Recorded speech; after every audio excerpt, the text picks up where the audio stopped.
When he aimed at his target, he was just following orders, but the face he saw through his scope, when it appeared at his door 20 years later, shocked him. Sergeant David Chen was a 42-year-old former sniper. He had retired from Fort Carson, Colorado, and now ran a small security company in Colorado Springs. He was living a quiet life until a man appeared at his door that Tuesday morning. When he saw that man's face, he felt time rewind 20 years. It was the face he had looked at through his scope from a rooftop in Afghanistan. In Helmand Province, the man was about 45 years old, dark-skinned, with grey streaks in his beard. There was a familiar expression in his eyes, but something different from what David remembered. Instead of fear, there was peace. "Sergeant Chen," the man said in perfect English. "My name is Rashid Ahmadi. I need to talk to you." David's hand instinctively went to the weapon at his belt, but Rashid raised his hands in the air. "I didn't come for war," Rashid said calmly. "I just want to talk. I've been looking for you for a very long time." David froze at the threshold. He had never forgotten this face. He could never forget it because he had made a conscious decision not to kill him. It was 2004. David was 22 years old, and on his second tour in Afghanistan. He was serving as a sniper with the 1st Battalion, 75th Ranger Regiment. His team had been tasked with neutralizing Taliban leaders in Helmand Province. That day, Intel had reported that a high-ranking Taliban commander would be holding a meeting in the village. David and his team had taken positions in the hills surrounding the village. David's job was to eliminate the target when he identified him. At 06:30 in the morning, movement had started in the village. David was positioned on a rooftop with his M24 SWS sniper rifle, waiting. He kept scanning the village's main street through his scope. At 09:15 he saw the target. A man matching the photo Intel had provided was entering the house in the center of the village. David held his breath and centered the target. But at that moment, something caught his attention. Next to the man was a young child, maybe 8 to 9 years old. The child was holding the man's hand and calling him father. David kept his finger on the trigger, but didn't pull it. Intel hadn't mentioned this child. The target had been described as single and childless. "Al-Sharp-1, I have the target in sight," he reported via radio. "But there's civilian risk." "Al-Sharp-1, what's the civilian risk?" his commander asked. "A small child is next to the target." There was a long silence, then his commander's voice came. "Al-Sharp-1, fire when the child moves away." David waited. The target stayed in the house for about an hour. David never took him out of his scope. He watched as the man entered and exited the house, talked with the child, treated him with affection. At 11 Siren, the man came out of the house. This time he was alone. The child had stayed inside. "Target is clear," David reported via radio. "Al-Sharp-1, you are authorized to fire." David took his aim. The target was in open area, perfect angle, 300 meters distance, no wind, clean shot. His finger rested on the trigger. But at that moment the target turned and looked toward David's position, as if he had sensed him. There was no fear in the man's eyes, just fatigue and surrender. Even worse, the child had come out of the house and started running toward the man. "Father," the child was shouting. David's finger slipped off the trigger.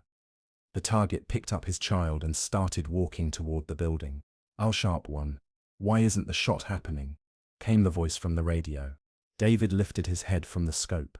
He was sweating. "Target is in civilian area, no clean shot." "Al-Sharp-1, follow target and neutralize when opportunity arises." David followed that man for hours, but every time there were civilians nearby, especially that child. It was as if the man was deliberately staying in crowded places. At 18:00 in the evening, the target left the village. Alone, he got into a vehicle and drove away. "Target leaving area," David reported. "Al-Sharp-1, follow and eliminate." David followed the target with his team members. The man went to another village about 15 kilometers away. He stopped at a small house there. David took position again. This time, the target was alone, no child. He had a perfect shooting angle. He watched the man through his scope. The target was eating dinner, praying, just going about his daily routine. He seemed like a normal person. At 23:00, David received a new order from his commander. Al-1, target will be neutralized at 060 tomorrow morning. That night, David couldn't sleep. The images of the target with the child wouldn't leave his mind. He reviewed the intel information again. The target really was a high-ranking Taliban commander, but he was also a father. At 05:30 in the morning, David moved to his position. The target was sleeping in his house. At 060, the man came out of the house. He went to the small courtyard to pray. David watched him through his scope. Al-1, do you have a clean shot? Came from the radio. David's finger was trembling on the trigger. The man was completely defenseless while praying. He was a perfect target. Yes, David answered. Al-1, fire. David took his aim. The target's head was right in the center. In 1 second, everything would be over.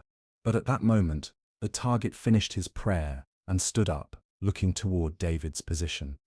As if he could see him, there was peace on the man's face. He seemed to have accepted death.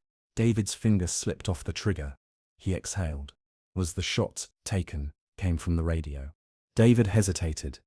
Then he replied, target neutralized. Confirm, Al-1.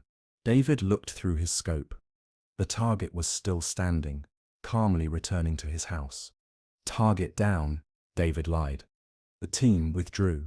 David never told the truth after that day. The reports stated that the target had been neutralized, but actually the man was alive. This lie had followed David for 20 years. He hadn't even brought up this subject during PTSD treatment, because by disobeying orders he had endangered both his career and his team members. Now, 20 years later, that man was standing at his door. Come in, David said, breaking the silence. Rashid entered the house and carefully examined the surroundings in the living room. David's military medals were hanging on the wall. Purple Heart, Bronze Star, Combat Action Badge. You were a very respected soldier, Rashid said. I still am not, David replied. Would you like coffee? Thank you. David brought 2 cups of coffee from the kitchen. They both sat in silence. How did you find me? David finally asked. It's a long story, Rashid said. It took 20 years. Rashid began to tell his story. He said that while praying that day, he had sensed David knew death was coming but accepted it. But I didn't die, Rashid said. I waited for a while, then realized you had chosen not to kill me. Why? Because you saw my son. You saw that I had a family. David nodded. Intel was wrong. You were described as single and childless. Intel was wrong about a lot of things, Rashid said with a bitter smile. I wasn't a Taliban commander. I was a village teacher. David's heart stopped. What? I was a village teacher. The Taliban was threatening me because I was teaching girl children too. The real Taliban commander who was meeting in the village that day was someone else. But you targeted the wrong person. David's head was confused. But the intel information was wrong, or someone misled you. It doesn't matter anymore. David buried his face in his hands. For 20 years he had felt guilty for not killing a Taliban commander. But actually, he had saved himself from killing an innocent teacher. How did you learn this information? David asked. Years later, when the real Taliban commander was captured, the details of that operation came out. It was learned that you had targeted me and didn't kill me. Rashid continued. Since then I've been looking for you. To thank you. Thank me. David was surprised. You saved my life. You left my son his father. You gave me the chance to live 20 more years. David wiped his eyes. If I had known the truth, then what would you have done if you had known? David thought. I probably would have made the same decision. I couldn't kill a father next to his child. Rashid smiled. That's why I came here. You weren't just a good soldier. You were a good person too. But I disobeyed orders. I put my team in danger. No, Rashid said firmly. You did the right thing. You didn't kill an innocent person. David remained silent for a long time. The guilt he had felt for 20 years was slowly giving way to surprise. What are you doing now? David asked. I immigrated to America, Rashid said. Afghanistan is no longer safe for teachers. My son is going to university here. Which university? University of Colorado. He's studying medicine. He wants to be a doctor. David was surprised. That's very close to here. Yes. That's why it was easy for me to find you. My son researched your name in military records. Why? Rashid smiled. Because I had told him the reason his father was alive. I described you as the life-saving soldier. He wanted to see you too. David's eyes filled. Really? Of course, if you want, I can introduce you. That evening David had dinner with Rashid and his son Ahmad. Ahmad was 22 years old, a senior medical student. He spoke perfect English and dreamed of becoming a doctor in America. Mr. Chen, Ahmad said, my father told me the stories. If it weren't for you, I wouldn't have been born. David was surprised. What do you mean? Rashid explained. Ahmad is my second son. He was born 2 years after that operation. If you had killed me that day, Ahmad would never have existed. David felt chills. He hadn't just saved one life. He had affected future generations. This is very profound, David said. Yes, Ahmad said. That's why I wanted to meet you. You are part of my life. They talked for a long time that evening. Rashid told about his life in Afghanistan, Taliban oppression, the immigration process to America. Ahmad also shared his educational life in America and future plans. David also told his own story, his military career, his struggle with PTSD, founding the security company. After that operation, I never felt comfortable, David said. I always thought I had done something wrong. No, Rashid said. You did the right thing. You listened to your conscience. Weeks passed, and David began meeting regularly with Rashid. Rashid was teaching him Afghan culture and language, while David was telling him about business life in America. One day Rashid brought a proposal. David, would you consider doing business partnership with me? What kind of business?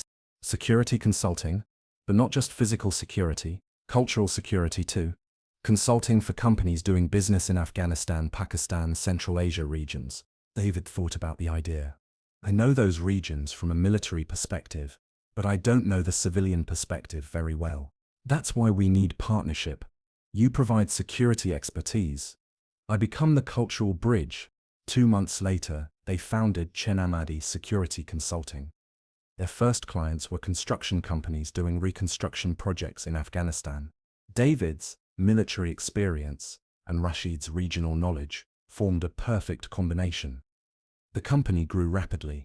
A year later, Ahmed graduated from medical school and applied for pediatric specialization.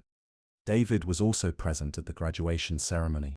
Ahmad, David said after the ceremony, meeting your father changed my life. Same for us, Ahmad said. You are our family friend now.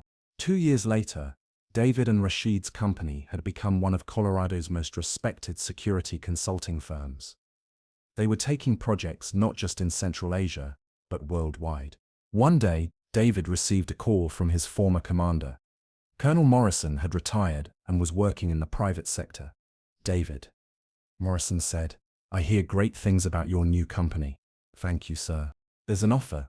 Do you know that the Pentagon will be taking consulting services for the Afghanistan withdrawal operation? David was surprised. No, I didn't know. I want your company to bid for this job. Second chances don't come often. David told Morrison the story of the company. Meeting Rashid, establishing the partnership, their successes. Morrison was silent for a long time. Then he asked, David, what really happened in that operation? David hesitated. Then he told the whole truth. That he didn't kill the target, that he gave a false report, that he learned the truth years later. You're not aware, but that operation was wrong from the beginning, Morrison said. There was a double agent in the intel unit. Many operations were sabotaged. You acted with the right instinct. David was shocked. So intel was really wrong. Yes, many innocent people were targeted during that period. You did the right thing by listening to your conscience. The Pentagon contract was awarded to Chen Ahmadi Security. David and Rashid played a critical role in the Afghanistan withdrawal operation. During the operation, David went to Afghanistan again, this time with Rashid. Being in those lands after 20 years felt strange. One day they visited the old operation area. David climbed to that rooftop, saw the place where he had aimed 20 years ago. I was watching you from this rooftop, David said. I know, Rashid said. I felt you that day. How? A soldier always senses another soldier. You were also a very well-trained soldier, but at the same time, you were a good person. Standing on the rooftop, David relived that moment from 20 years ago. Putting his finger on the trigger, feeling uncertainty, listening to his conscience. If I hadn't made that decision, we wouldn't be here now. David said. That's life, Rashid said. Small decisions create big changes. After returning from Afghanistan, David and Rashid grew their company even more. Helmand finished his pediatric specialization and started working at Colorado Children's Hospital. 3 years later, Ahmad invited David to his wedding. He was marrying Sarah, an American nurse. At the wedding ceremony, David felt like part of Rashid's family. He became Ahmad's best man. Uncle David, Ahmad said after the wedding, when we name our children, I want to get your suggestion. Uncle? David smiled. Yes, you are part of the family now. A year later, Ahmad's first child was born. A son. They named him David Rashid Ahmad. When David held the baby in his arms, he realized again how right that decision 20 years ago had been. He hadn't just saved one life. He had ensured the continuation of a family generation. This baby is the result of your decision. Rashid said. No, David said. This baby's existence is the result of all of us. That evening David sat at home, thinking about the past. The trigger he didn't pull 20 years ago wasn't his life's biggest mistake, but his biggest success. He had done the right thing by listening to his conscience. Meeting Rashid wasn't just about a past operation, it was about two people from different cultures building friendship. It was about healing the wounds of war with peace. David picked up his phone and sent a message to his old team members. Years later, I learned that I made the right decision in that Afghanistan operation. Remember the moments when we need to listen to our conscience. Responses came immediately. His former military friends wrote that they appreciated his courage, that they had to make similar decisions. David realized that the most difficult decisions in military duty were not just strategic ones, but moral ones, and the greatest victories were sometimes experienced in the smallest moments of mercy. That night, David slept peacefully. The guilt he had felt for 20 years had completely disappeared. It was replaced by pride and satisfaction. He had made the right decision, listened to the right instinct, and most importantly, thanks to that decision, he hadn't just saved one life, but had been instrumental in the birth of new lives. Ahmad's baby was the most beautiful proof of this. Sometimes a soldier's greatest victory was not pulling the trigger. 5 years after Ahmad's wedding, David received an unexpected visitor at his office. A young Marine, Corporal Maria Santos, had been referred to him by the VA Counseling Center. She was struggling with a decision she had made during her deployment in Syria. Sir, she said, sitting rigidly in the chair across from his desk. I heard you might understand what I'm going through. David recognized the look in her eyes immediately. The same haunted expression he had carried for 2 decades. What happened, Corporal? Maria's story unfolded slowly. During a night raid in Aleppo, she had been positioned as Overwatch. When insurgents had taken a family hostage, her orders were clear: eliminate any threat to the hostages. But when she had the shot, she saw something that made her hesitate. The insurgent was just a kid, Maria said, her voice barely a whisper. Maybe 16, 17. He was holding an AK-47, but his hands were shaking. He looked terrified. David leaned forward. What did you do? I didn't take the shot. I called for negotiation instead. My team leader was furious, said I compromised the mission. What happened to the family? Maria's eyes filled with tears. We got them out safely. All of them. But that kid, he surrendered. Turned out he'd been forced to join the insurgents. His own family had been threatened. David felt the familiar weight of moral complexity that had defined his own military experience. How do you feel about your decision? Conflicted. My CO wrote me up for hesitation under fire, said I put the team at risk. But that kid is alive, because I didn't shoot. He's back with his family now. David stood up and walked to his window, looking out at the Colorado mountains. Corporal, can I tell you a story? For the next hour, David shared his own experience in Afghanistan. The target he didn't eliminate, the 20 years of guilt, the unexpected reunion with Rashid, and the family that had grown from that moment of mercy. You saved more than one life that night, David concluded. You saved your own soul. Maria wiped her eyes. But my career, your career will survive. What matters is that you can look at yourself in the mirror. Some decisions transcend military protocol. David helped Maria connect with other veterans who had faced similar moral dilemmas. He started a support group at his company, meeting monthly to discuss the grey areas of military service that textbooks never covered.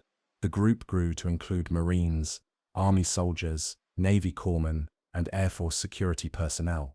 Each had a story of choosing humanity over orders, conscience over protocol. One evening, Rashid joined one of these sessions. He had become a regular speaker, offering the perspective of someone who had been on the receiving end of military mercy. In my culture, Rashid told the group, we have a saying, the warrior's greatest victory is the battle not fought. You all understand this in ways most people never will.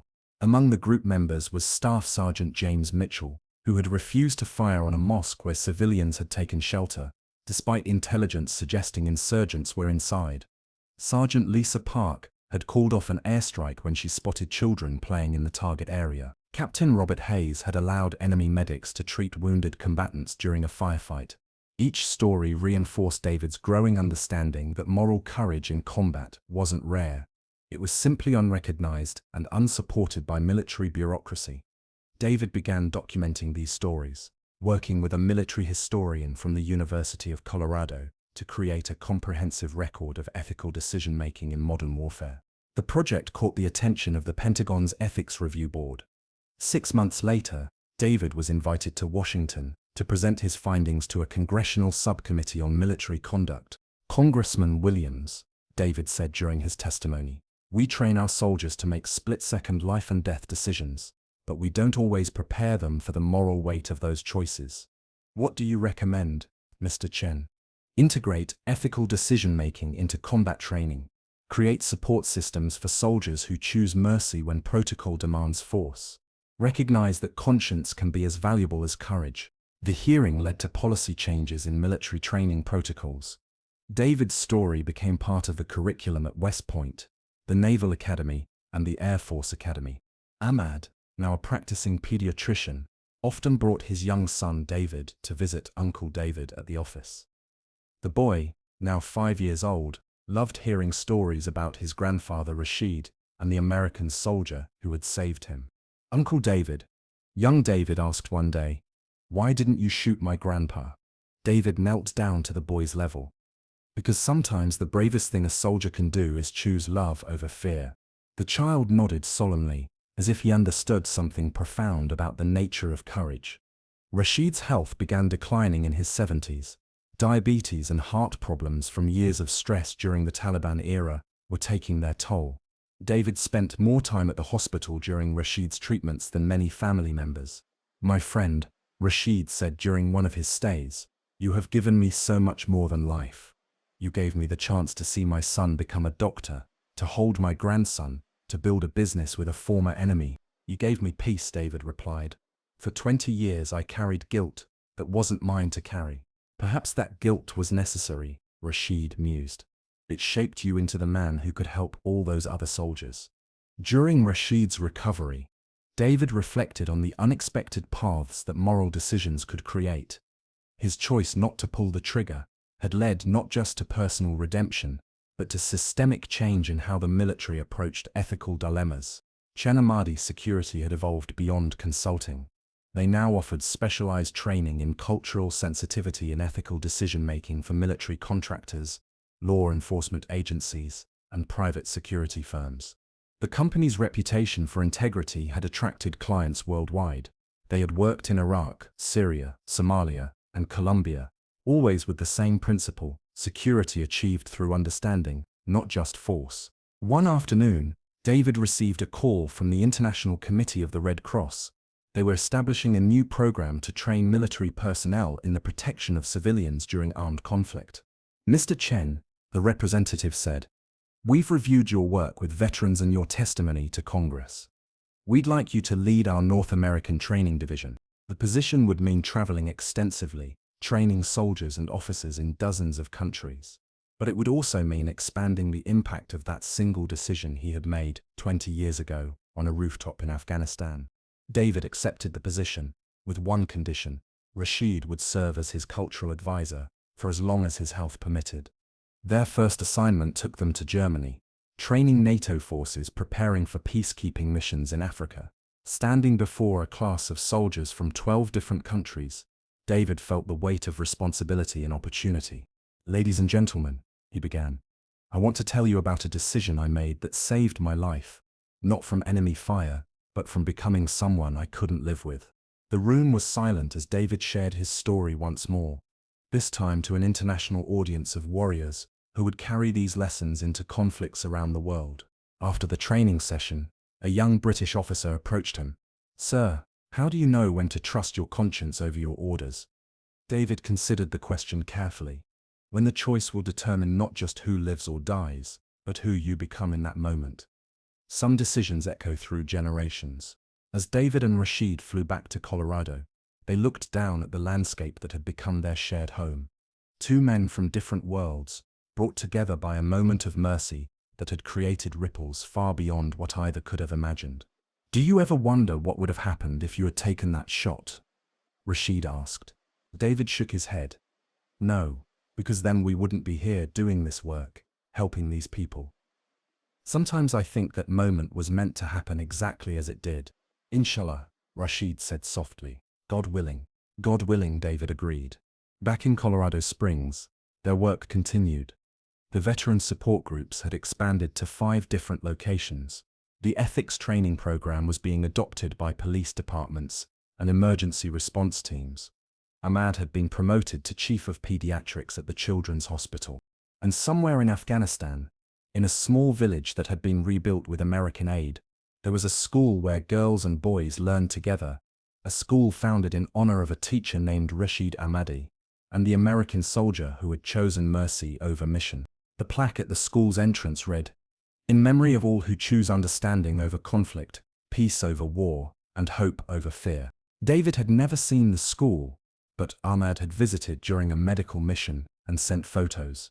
In one image, children were playing in a courtyard where David once had held Rashid in his crosshairs. Now there was laughter where there had almost been tragedy. That evening, as David sat in his study reviewing applications from soldiers seeking help with their own moral injuries, he realized that his greatest mission had begun the moment he chose not to complete his original one.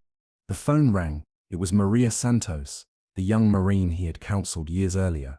She was calling from Afghanistan, where she now served as a cultural liaison officer. "Sir," she said, her voice strong and confident, "I wanted you to know that your story saved more than just me.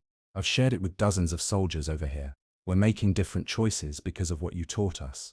After hanging up, David walked to his window and looked out at the lights of Colorado Springs. Somewhere out there, Ahmad was putting his son to bed, probably telling him stories about his grandfather and the soldier who had become family. Somewhere in the mountains, other veterans were gathering for their monthly meeting, sharing their own stories of moral courage and finding strength in their collective experiences. And somewhere in the world, a soldier was looking through a scope, finger on a trigger, making a decision that would echo through generations. David hoped they would choose mercy, because sometimes a soldier's greatest victory was not pulling